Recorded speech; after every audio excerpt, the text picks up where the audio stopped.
Hey everyone, Qua here, and today I'm going to be talking about Granblue Fantasy Versus again, or GBVS for short. So GBVS is a hot new fighting game right now, just released in Hong Kong and Japan a couple days ago. And it's gained some pretty good traction because I've heard the first initial sales of the game were over 150,000 copies sold, so that's pretty good in my opinion. And I guess after Arxis saw the success of Dragon Ball Fighter Z, they decided to go for another popular IP, which was Granblue Fantasy.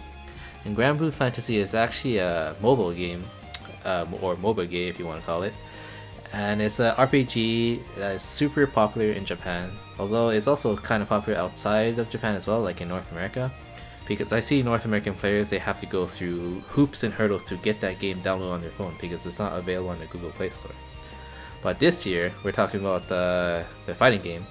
It's going to be at EVO for EVO 2020, and we might expect some big numbers from it, hopefully, because for EVO 2019 we saw Samurai Showdown and Eunice was announced, and myself, honestly, I don't have any hate for both those games. I think they're both great games, but I did not expect great numbers for them. But Samurai Showdown surprised me with 1,700 entrants, and Eunice had 1,100 entrants. That's so much. And when EVO first released Dragon Ball Fighter Z at EVO 2018, the entrance was at 25,000, and that's huge. But Dragon Ball is a huge IP as well, probably bigger than Granblue, but you know, you can't underestimate these IPs, you know? Like maybe we'll have more overseas players come to try the Granblue Fantasy game, depending on how successful it is or how much traction it gets over the months, but since it's going to be an EVO game, I think we can expect at least over 1,000 players.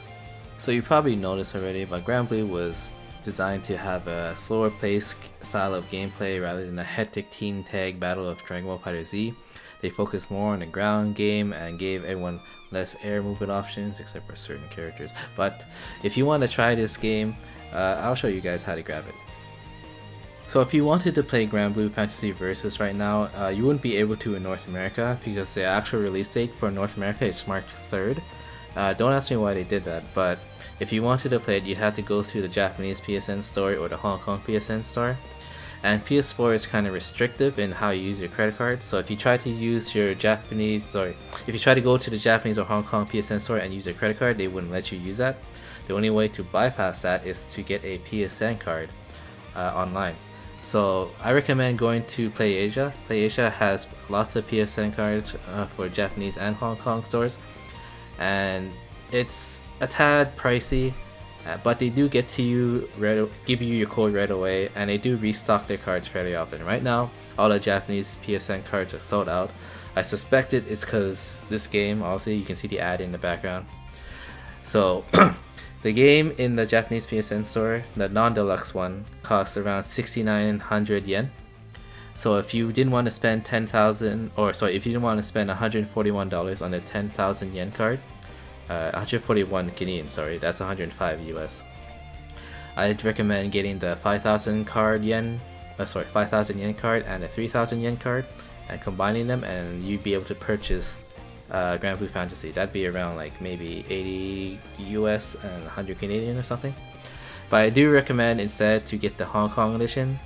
Get the 500 Hong Kong dollar card if you're not gonna get the deluxe version. The non-deluxe version on Hong Kong store is around 440 Hong Kong dollars, I think. So that's around 98 Canadian and 73 US. The reason why I tell you to get the Hong Kong one is because it has English menus. So it has an English tutorial you can read, and when you go into training mode, you can read everything in English, so it'll be much easier for you guys. So if you wanted to buy this game or try it out, definitely get the Hong Kong version. So to end this video, I'm just going to show you guys real quick how to make a Hong Kong account. And I suspect everyone is going to be buying the Hong Kong edition if you want to buy it, because obviously you have the English menus. So once you make this a new user, it doesn't matter what you call it. Once you make it, you go to the PSN store, and then you create a new PSN account for that user. And once you've done that, select your region as Hong Kong.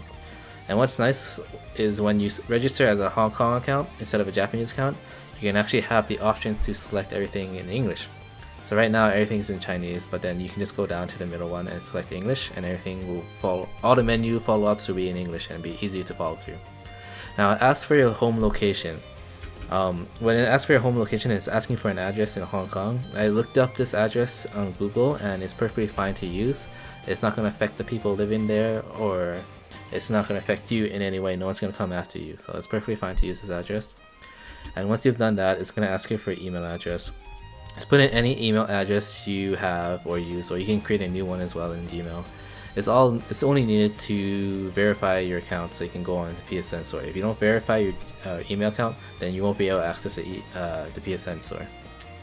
And once you skip all the things, all the fluff, it's going to ask you for your phone number, and if you want to have the two-step verification for the account, you can just skip all that. It doesn't matter. You're not going to be using this account for much other than playing Granblue Fantasy. But even then, you can sign on to a different account and still play the Granblue game on a different user account on your PS4. So it's not a big deal. So once you skip all the fluff, like asking to join the PSN Plus, you don't have to join PSN Plus. Go to the bottom where you redeem your code if you didn't know that already. And this is where you put the code in when you buy your Hong Kong PSN card from PlayAsia. And once you redeem your points, just go look for Granblue Versus and download it. And as always, guys, thanks for watching my videos, and make sure to sub to VesperArcade and turn on the bell for notifications, and I'll see you guys again next time.